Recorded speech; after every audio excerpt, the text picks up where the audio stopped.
Okay, well, thank you all for coming this morning. I'm Tim and this is Pete. Hi, everybody. And thanks for joining us.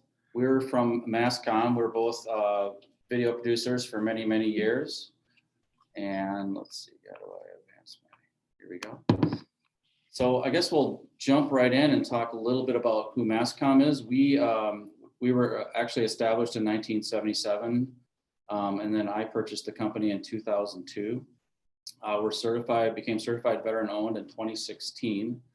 We're also certified by the FAA for drone video.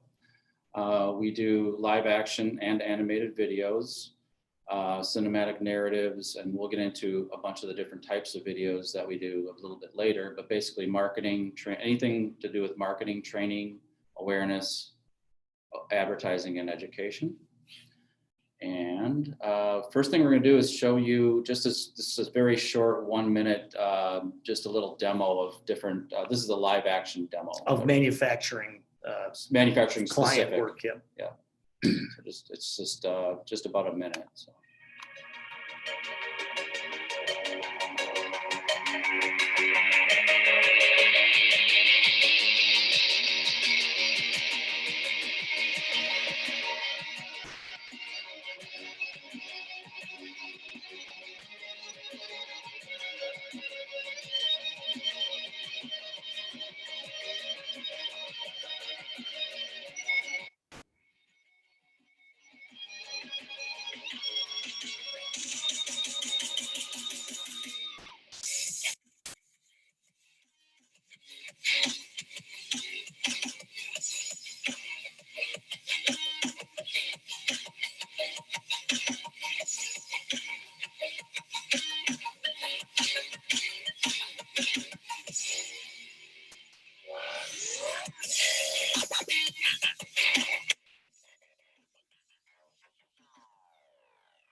So, Pete and I, a while back decided that we like doing manufacturing videos because it's kind of fun and easy to make manufacturing look sexy.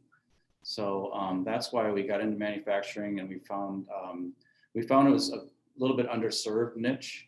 There was people doing videos, but it wasn't, I think when you get it like the agency people and like the big fancy production companies don't really want to do it because it doesn't look good on a reel, maybe. Yeah. It's not really. So we do like doing it, and we're not trying to make a dramatic reel for Hollywood or anything like that. So, but a few key takeaways today will be why would you want to use video? Some uses of video, a little bit of live action versus animation. We're going to talk a bit about what does it cost, the budgeting, and the production process. And we're going to first talk about why video, and that I'm going to turn it over to Pete here. So yeah, video is pretty essential this day and age for messaging. There's a lot of studies that talk about people tend to watch videos more than read something. There's a lot of studies about attention spans and that kind of stuff. So some of these facts and figures will support that. Video helps attract new customers. 93% of businesses reported gaining a new customer as a direct result of a video posted on social media, which is a big vehicle these days. Websites, different pushes for social media. People prefer video. When video and text are both available on the same page, 72% of the consumers prefer video to learn about a product or service. And what's interesting about that is you can put some text, of course, in the video. So video can encompass the text portion, the visual portion. It serves a lot of purposes, and it's a vehicle that a lot of people prefer to look at.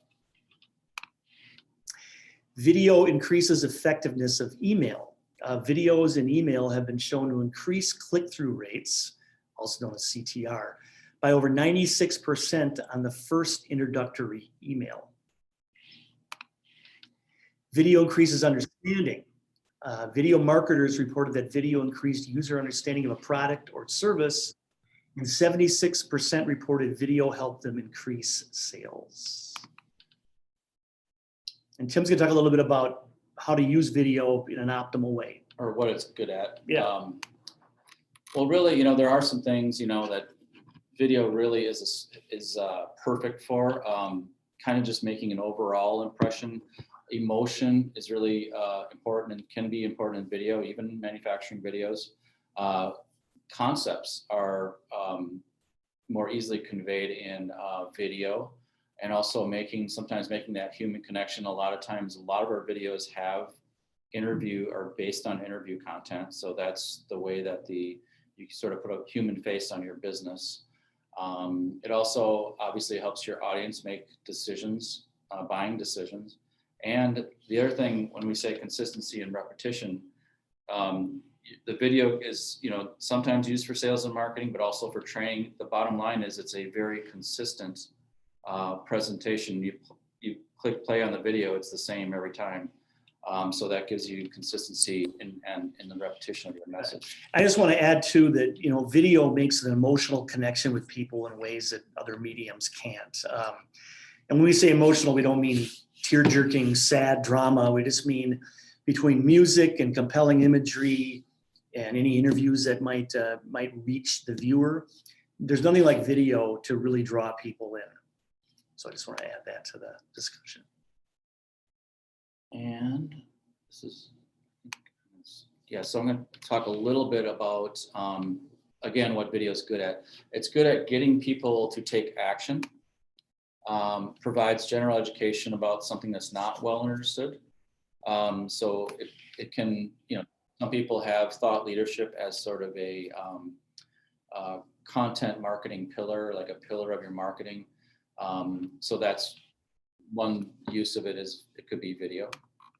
To visually demonstrate a capability or a process or a concept to provide better understanding. And this is a screen from a video we'll show you in a little bit. That's an animated video that demonstrates that.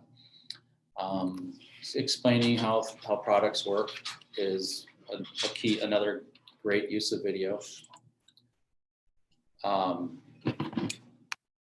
And demonstrating features and benefits for, you know, sales and marketing purpose. And I think you're gonna take over here. Yeah. So company overview is a big. Now we're talking about types of videos. Yep, types of videos. These will be some examples. Company overview, we often call an anthem video. It could also be an institution. We've done a number of these types of videos for universities and colleges. But it's basically an overview of who you are. And it introduces viewers to you, your company, your people, what you have to offer in a compelling way. So this is a really common use for video. I'm sure you've all seen something like this saying, you know, here's who we are, here's what we do. For more information, you know, visit our website. It's a great way to whet the appetite and draw people in to learn more about you. Well, it conveys your vibe and your special sauce, you know, that in a way that just a website with words on a screen or on a page really can't. So that's another, I would think, thing that a company overview video does. Mm-hmm. And we have an example here. We're going to show you just a little bit of one we did for a chemical company. This is a longer video, so we're not going to play the whole thing, but you'll get a sense for how these videos often go and the type of messaging you can get from them.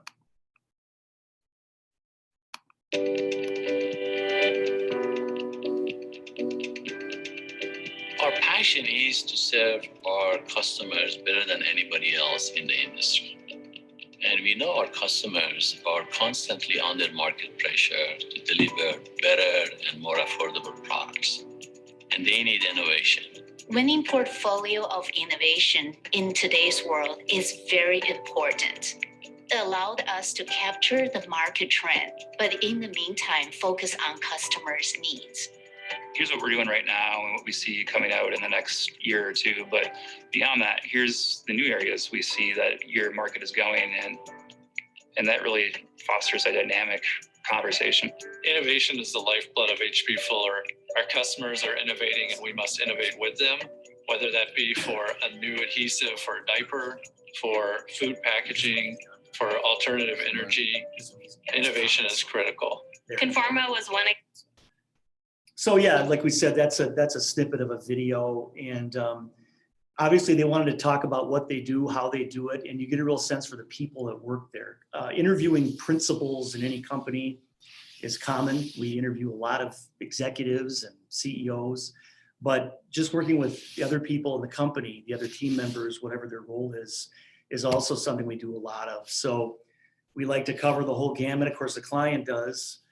And it would be a little hard to know what these folks do unless you could see it. So that's one of the things that made that video really effective. If I could jump in too, what you'll notice when you see a video like that is there was no narrator. It was just interviews. And sometimes we can do a video like that where it's literally the whole story can be told by the people at the company. And we think that gives it a little authenticity. It's not always possible. It depends on the strength of the interviews. But sometimes you want a narrator to kind of be more succinctly, get to the point a little quicker than people do in an interview. But you'll notice in a video like that, it's basically them talking, and then we're cutting away to these nice imagery of, showing their product and people working on their product. That's the backbone of most videos right there. So now we're going to talk about this kind of video. Yeah, and this is a video. How to, of course, is another one.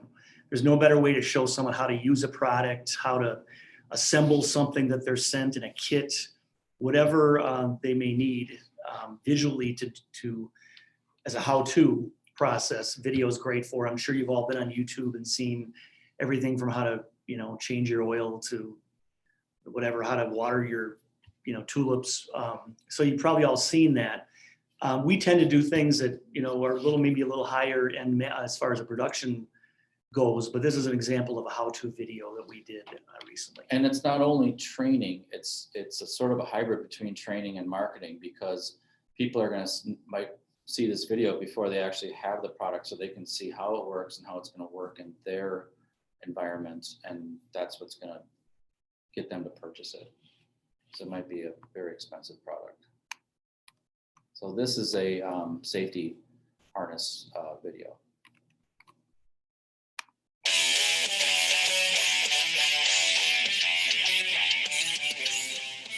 DBI Sala harnesses are the most advanced in the industry.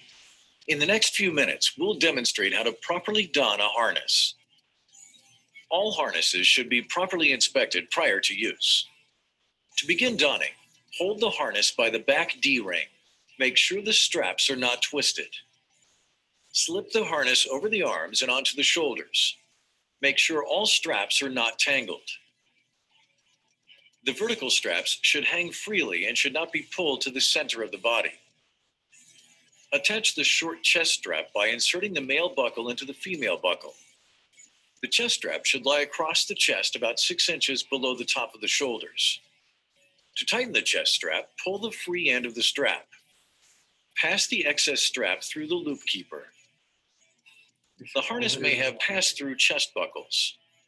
To connect this style, insert the male buckle through the female buckle. Finally, connect the leg straps by connecting to the buckles attached to the straps on each hip. To tighten the leg straps, pull the free end of the strap. Take up the slack by pulling on the adjuster buckle. That gives you kind of the idea.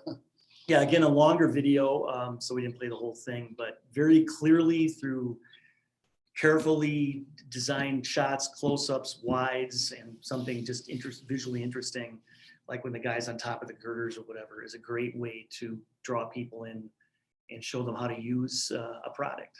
Well, and I would say most of the videos we do are somewhere in the 2 to 3 minute range, especially marketing videos when you're trying to get people's attention. But you can go longer if it is a training video. That I would say is more of a marketing how-to video.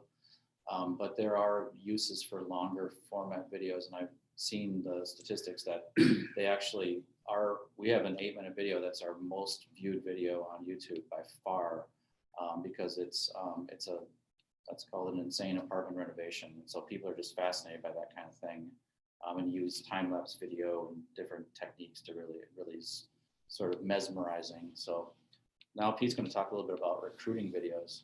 Yeah, and just before I do that, I just want to add to what Tim was saying. There's studies that show that about 1.5 minutes to 2 minutes is sort of an optimal length for attention spans these days. That's not to say that longer videos can't be effective, as Tim just described. But if you're trying to introduce who you are, examples of some of the videos you've seen where it's, an image or an anthem video, 2 minutes is a pretty good length. We get a lot of requests for that general length. Of course, if it needs to be longer, it can certainly be longer, but it's ideal if you can be succinct in what you want to say. And I would say, like, back in the 90s, you would do this giant 8-minute video that people have to watch on a DVD or a videotape. But now, instead of the 8-minute video talking about all these different departments in the company or whatever, now it's 4 or 5 1 or 2 minute videos. And then that way the viewer has control and they can decide whether they want to watch that chapter on your company history or not, or whatever that might be. Okay, so as far as recruiting goes, that's becoming a very popular video topic, and for a number of reasons, and we'll explain some statistics here in a minute. But since COVID, there's been a lot of labor issues, and we're finding more and more companies are trying to reach out to people and say, hey, this is a great place to work, differentiating themselves from maybe other similar companies in the same industry. But recruiting is a really kind of hot topic these days. We're going to show you a snippet of a recruiting video, and we're going to talk a little bit about facts that support the need for recruiting videos. So here is a snippet from one of our. I think actually the stats are first. So, okay. Yeah, that's fine. Okay. So he's going to talk about the stats first. Okay. So these are some statistics. 73% of 18 to 34-year-olds found that their job, can we get that? So I can, sorry, we're blocking our own content. Yeah, there we go. Found their last job, through a social media network. So, that comes as no surprise. Younger people like to get on their phone, watch videos, forward things. So it's become a real effective tool that way. 3 in 5 job seekers have used their mobile device to look for a job in the past year. So again, social media pushes, even if they're very short, get these people's attention and consider your company for employment. Videos are shared 12 times more than text and link posts. Again, it's just an easy thing to pass around and people watch them. 73% of recruiters said that to compete against other employers, they highlight their own company culture. Again, if you can differentiate yourself and you're looking for folks to work at your company, there's no better way to draw them in than with video. Next slide. The supply of new workers beginning in their careers is at the lowest in decades, and that trend will continue in the foreseeable future. Sites. Where did you get this? That is from the labor statistics, Okay. and that's Previous coming up. one. Yep. Well, coming up. And the sights, sounds, personality, and emotion will help you distinguish your company in the eyes of new hires. So that's that's not us saying it. It's the Minnesota labor statistics. Right, and here's some of their that's an interpretation of what you're seeing here. But Minnesota's labor force growth is projected to slow further over the next 10 years. You can see it's been slowing. These numbers came out before COVID, obviously, so it's probably even more evident that these trends will continue. But as you can see, the labor force in Minnesota, anyway, has declined, and it's not what it was in the 90s and so forth. So all the more reason that video is a great tool for recruitment. And I would say too, what I see a lot of companies doing is sort of a overview recruiting hybrid. So it's about your company with the idea that it's also a recruiting video. Now the sample that we're going to show you is a very specific recruiting video for one job, literally. So, and you'll see in the sample.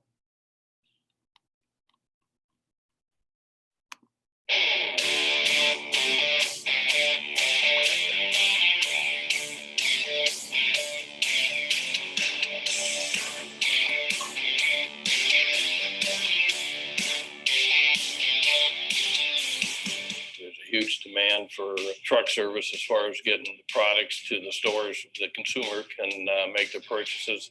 Andy and the other heavy duty service techs are instrumental in going out and servicing those accounts that require the service.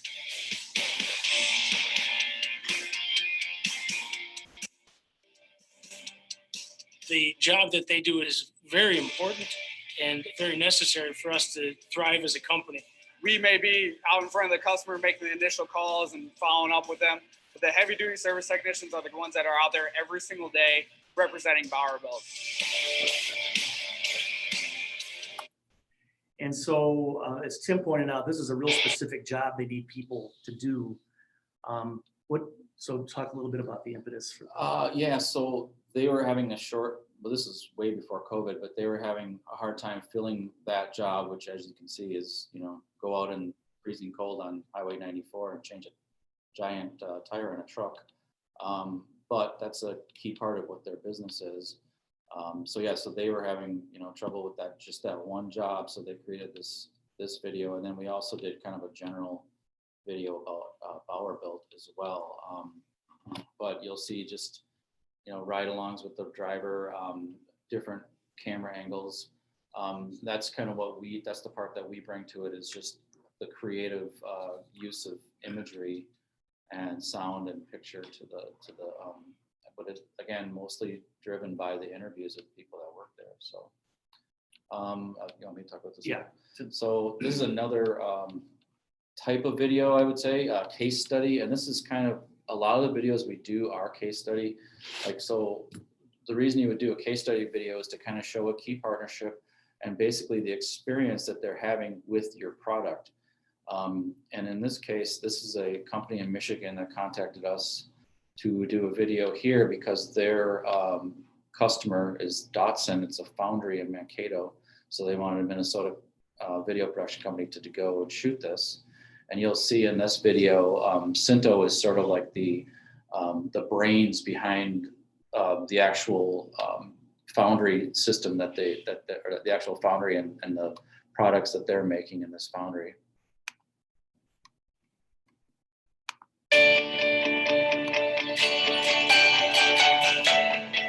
Improved cycle times, increased productivity, decreased downtime. Cinto is revolutionizing the manufacturing process with Envision, an Industry 4.0 analytics platform that analyzes the production process step by step, providing immediate data and insight to keep the machines running. Industry 4.0 is the future of manufacturing, and Cinto is paving the way. No more stopwatches, no more guessing, and no more time wasted. Datsun Iron Castings, a foundry located in Minnesota, was one of the first foundries to apply this technology and see real results. We are a 144-year-old foundry.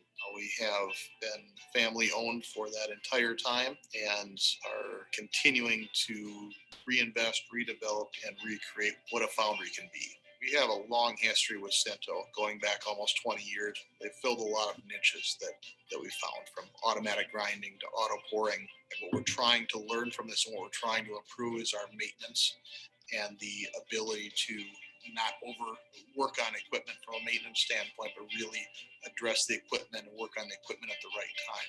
What we found with Cinto is the ability. So it's another example of where we go in and we basically interview these people that work there and sort of get an understanding of their business, and then work with the client. Like the client, we wrote the script. Like they don't have to write the script. They can if they want, but we fill in wherever they need us to. We take over whatever part of the production process needs to. And in that case, we did the interviews, we get them all transcribed, and being there and shooting it, we have a very good understanding of their business and what they're trying to convey. And then I worked with the marketing people at Cinto to actually come up with, the script, and then, we put it all together for them. You want to talk about animation? So animation is sort of an interesting topic for a number of reasons. More recently during COVID, we found ourselves doing animation videos a little more because people weren't congregating, obviously, for video shoots and interviews and those kinds of things.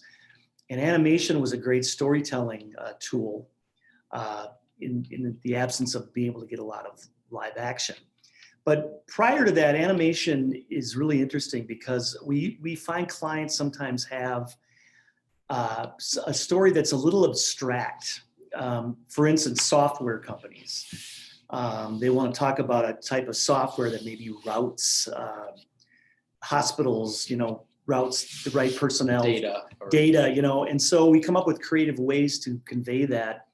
It might be moving iconography with motion graphic words. There's any number of ways you can approach animation, and it can be a really effective tool.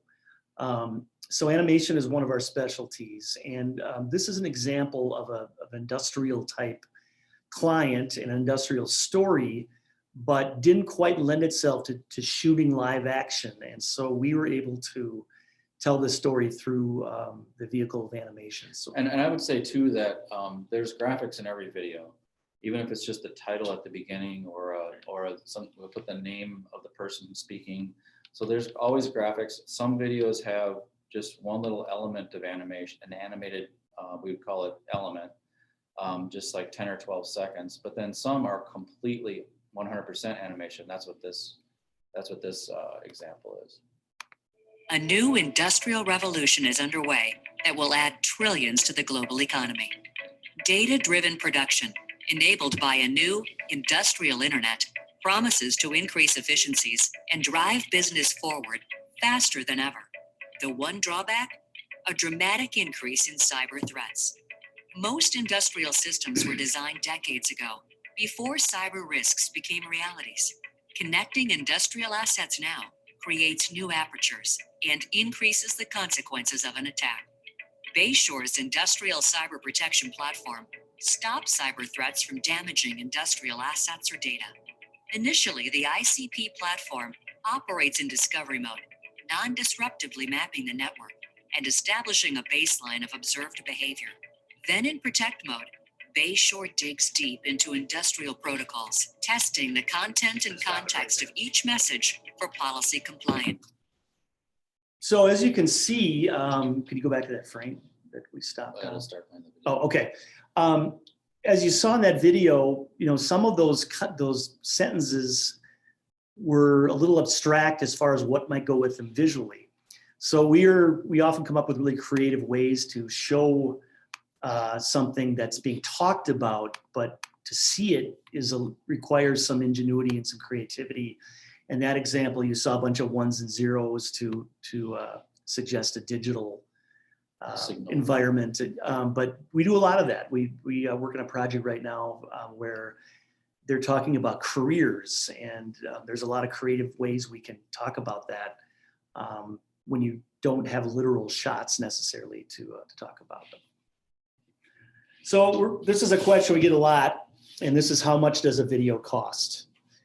And one of the best ways to begin that conversation is to talk about the things that affect video cost to begin with. So we're going to take a look at those. The treatment, what we mean by that, another way to say that is concept. Maybe there's a video that requires a set that we need to build, or multiple cameras. Those kind of things affect costs. So the more elaborate production might be, the more expensive the video will be, obviously. So resources as far as people and equipment can really affect the cost of a video. So it kind of starts with that. And even like the animated video could be, we're talking about that. Could be really, I lost my train of thought. It could be really simple or it could be complex. So the treatment drives the cost always. Yeah.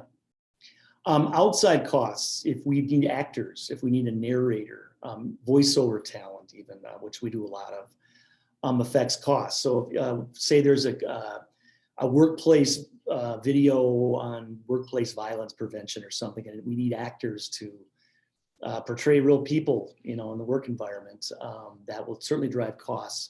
Talent can be expensive, but it's worth it. We get a lot of people, well, I shouldn't say a lot of people, we have people say, hey, our people here are willing to act for us in this video. Or do voiceover. Right, and we just find that once the camera rolls, it's a different thing than just saying, sure, I'll do it. we love it when people can, but outside talent is really the way to do it right most of the time, and it's worth the cost. As Tim had mentioned, animation, All elements of animation. For instance, character animation. If we want to see people walking and or photorealistic. right, photorealistic, that's often referred to as rigging. That drives costs more than, say, just graphic words on screen. Something simple. Iconography, right. So there could be a really big spread in costs when those elements, wherever those elements might be. Length and number of finished videos. So usually it's quite a bit more to do a 6-minute video than there's a 2-minute video. Now there are exceptions, of course. If the 2-minute video has elaborate animation and the 6-minute video is a couple interviews or a few interviews, that doesn't hold. But normally finished running time and how many videos you're doing definitely affects costs. The number of shooting days required. One shooting day versus a week of shooting, obviously a big difference. And of course, those costs is equipment, number of people, all that kind of stuff. The crew requirements of the shoot, kind of the same thing. Do we need grips or do we need, talent and grips in a truck and generators? I mean, we've done productions that you'd think were done in Hollywood, and we've done some things that are run and gun, simple stuff. So those resources affect cost. Editing time, again, how many days of edit do we need? Is it complex or does it come together pretty fast? Definitely affects cost. Level of graphic complexity, we kind of talked about. Rounds of revisions, that gets to be interesting for us. We often will talk to a client that, we just, a couple rounds of revisions is what we budgeted for here or what your budget allowed. And they'll say, great, I'm the only one approving it. And then it comes down to the wire and it's like, well, so-and-so's back from vacation, let's run it by them. Or our agency. Or we decided we want to run it by 9 people, even though it was supposed to be just me. All those things are fine, and we can certainly navigate all of that. We've seen it all, but all of a sudden the video gets bogged down towards the end, and that can affect overages. So that's certainly something that to be aware of.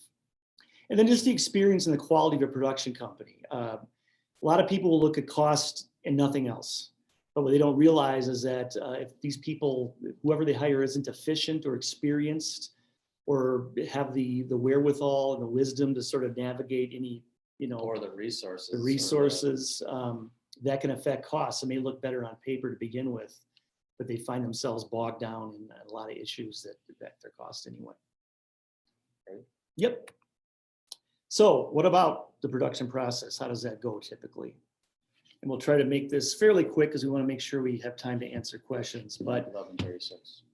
Budget, scope, and treatment are already set and the contract is signed. So we determine, what are we doing? Are we doing animation? Are we going to do an employee-driven video? Are we going to have to build a set and have an on-camera narrator? But that stuff is all determined so we can budget appropriately. And then we agree on that price and that schedule. And we know what the approach is going to be, all, again, determined before we are off and running. So we have kickoff meetings. We determine the schedule, the roles, expectations, and action items. Interview questions is a big one. We're going to go around maybe and interview several employees in your company. We want to have, we want to know what they're asking them. They often want to know ahead of time anyway. They want to study it, come up with some answers, think about it. And of course, when we begin interviewing them, we just go through the list of questions. Saves a lot of time. We don't want to just be ad-libbing on camera. And a lot of these things this is where we would help a company. Like we have blogs on what to expect when you're going to get interviewed on video. We have a blog on just how to prepare your company to have a video come in, to be so that we're as efficient with your time and money as possible. Your role as a client, it will come up in this phase. Identifying the interview subjects. Key messaging and visuals is often part of the concept. Scheduling, as we talked about. Script approval, we usually want a script entirely approved before we shoot. Now, that being said, we often, like say we're shooting a process, we have a landscaping client, We have a script. We go out and say we shoot for 5 days on location, and we find out that this certain element they wanted to show wasn't possible due to weather or a point in the process that they couldn't show because it was dependent on something else. And then we kind of go back and retrofit the script to what we captured.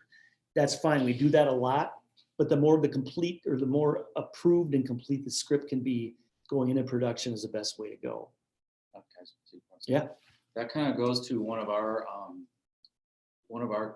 the benefits of our company is that we're really small, so we can be really flexible with whenever that kind of thing comes up where we don't have like 10 people here and it's going to impact all of them and just throw a whole wrench in our whole week. That's not how we are. We're just small, experienced, and flexible, so we can deal with that exact thing that if it comes up. Getting everybody in the company ready for the shoot day, if it's 1 day, 2 days, informing them so they're not caught by surprise when they see a camera. Maybe you want them all to wear the same t-shirts or some kind of company swag of some kind. And a lot of times people don't want to be in the video, and that's fine. We just need to know ahead of time.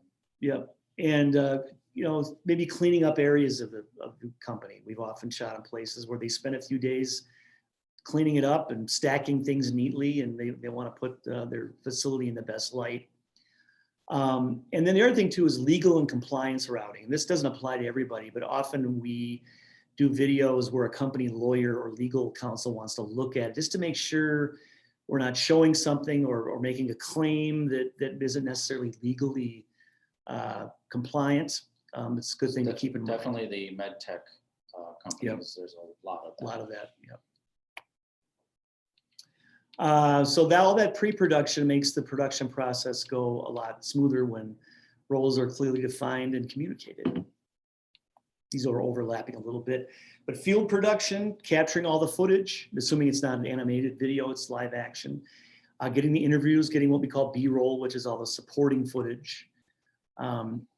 Post-production, of course, putting it all together, editing the videos, putting in motion graphics where needed, voiceover, music selections. And as a client, you can be as involved in those kind of decisions as you want. Often people just let us pick a voiceover we think works and music we think works. We've done so many videos where we're pretty good at just making those decisions pretty efficiently. Rough cut, and that is when the video is at a point, it's at a point where it's realized enough for you to make comments on and kind of see what it's going to look like, but it's not so baked that we would have a difficulty going backwards. This is often true of highly graphic intensive videos or animation where we want to say, here's what your branding standards look like. Here's the overall content. Here's what so-and-so is going to say. Here's what so-and-so is going to say. And it's a good point to weigh in even when the video isn't completely finished. And a lot of times a lot of times the script has only been seen in words on screen, words on a paper at this point. So it's the first time they're hearing them. A lot of times just Pete or I will just do like we call it a scratch track for the content cut, where it's just our voice so they can see what the words and the pictures look like in video. And then they still can change it before we send a final script to the voiceover, the professional voiceover. Right. And it's just another way that we operate to be more efficient with time and resources. Yeah, and every video is different. So I mean, they don't all always follow the same map, but those are general guidelines about how to get approvals through the pipeline.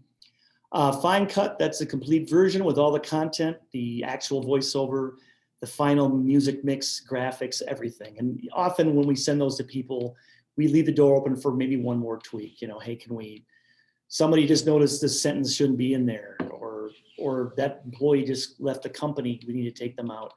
So that doesn't mean that you're at a point of no return, but substantial backpedaling is difficult at that point. That's why we give you something approved before that. And then we almost always deliver videos in MP4 now. We still get a request for DVDs. I would suggest if you don't need them, not to have them made. DVD players are disappearing. And because so few people do them anymore, the companies that replicate them are charging a lot per unit. It's not the cheap bulk process it used to be. So whenever possible, we urge people just to have it on an MP4. The other beauty of that is if you got to change something, you replace it. It's like the other one never existed. There aren't 1,500 DVDs out there that are now outdated or something. We do recommend captions though, because just more and more for accessibility, people are just used to having captions. Especially if they're like going to want to use it in a trade show environment, you're not going to want to use the sound. You're going to want the audience to be able to follow what's going on with the captions, and they're super cheap and easy to add to the video. I do want to add is, do we talk about foreign language in the next slide or not? No. Okay, so I want to make a quick mention of foreign languages. Very, very typical now, especially Spanish. We do a lot of videos that are translated. One thing we want to stress is that it should never be an afterthought. We should know going into the video that there will be translation, because it can affect budget pretty significantly. It shouldn't be something we want to just throw in at the end and make it sort of a last consideration. And different languages there's a pretty big difference in price between languages. We've been asked for a number of languages in this area, everything from Karen, which is what's spoken in Sri Lanka or somewhere, I'm forgetting the name of the company, but Arab comes up, Somali comes up, Canadian French, some clients want. So anyway, we can do it. We've done it in a lot of languages, and it's very doable. The one difference I would say for foreign language is sometimes you can just put the captions in foreign language and everything else is still in English. right. Or you can go as far as to translate all the graphics on screen into the language and do the voiceover in that language. Obviously it's a cost difference, but we have and can do videos. We do the English one first just to have the English one, but and also one thing we didn't mention is the timing. A Spanish video is at least 20% longer than the English version because of just the language, and just takes longer to say things. I would say Italian and probably almost any other language is like that as well. Yeah. So with that, we would take some questions. We'll leave this on screen in case anyone wants to make a note of our Contact. social. And I will say too, some of the things we talked about, there's blogs we have that explain them in more depth. So if you go to our website and go to blogs, you'll see some things in there about video costs, how much videos can cost or should cost, some stuff on recruitment and all that. So there's some good resources on our website. There's also tools on how to create your own content, just to create how to create your own script and sort of block out what your videos will be about, which would be very beneficial to us if you were to hire us or any other video production company to come in and say, oh, great, you got it all lined up, what you're gonna do, how you're gonna use these videos. And so there's some tools in there. There's script templates, there's storyboard templates, and just blogs that we think that our clients would be beneficial to our clients when they're embarking on a video project. Yeah. So questions from everybody. Thank you for joining us today, by the way. Got some time here, so fire away with any questions you have.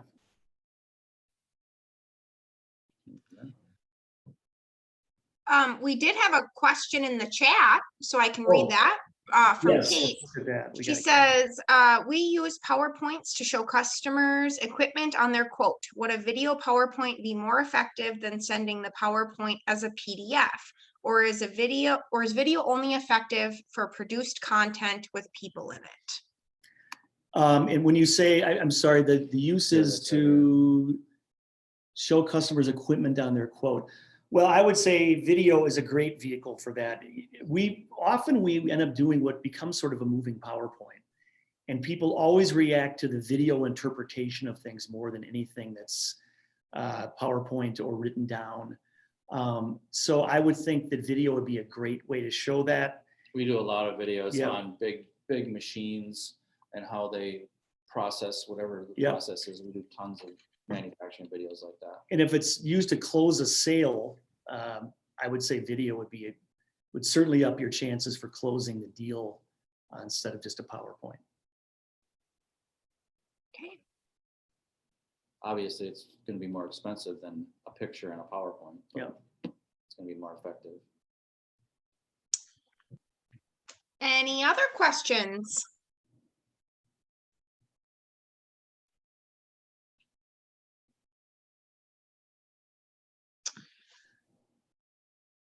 All right. I guess we did a good job of Oh, explaining. here's one. Oh, here's Yeah. one. Oh, What is the range of time to produce a manufacturing video? Okay, so we usually say, 4 to 8 weeks is a pretty good length of time for any video, and that's from start to finish, from the day we get the ball rolling and kick it off to the time you get your final approved video.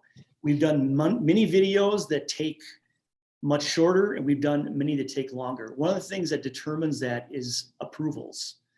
Because we often send videos to people, and if they take time in running up the flagpole, We don't or even hear back in them for a month. right, we have a client, some clients 6 months. But if we were to move along with all the steps pretty much laid out and hitting their milestones, say it's a 1-day shoot, we could have a video done in 3 weeks. Mhm.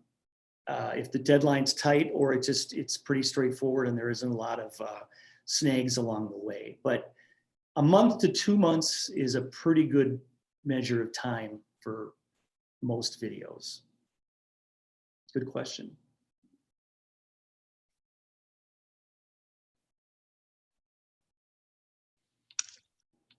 any others? And there are a lot of the examples we showed, and there's many others also on our website. There's tons of examples of videos we've done. And like I said, like Pete said, the blog is there also to help clients, figure out when, how to do the video and what the content would be. But usually they know exactly what they're trying to do. Yeah. So.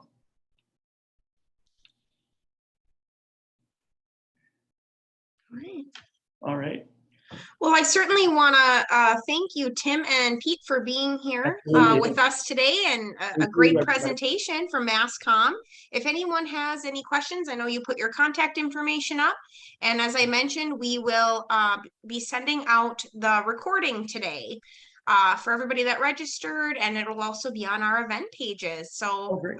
thank you so much for being here, and thanks to everyone for joining us. Thanks, everybody. Thanks, everybody. Have a great day. Have a great day. Yeah. Thanks.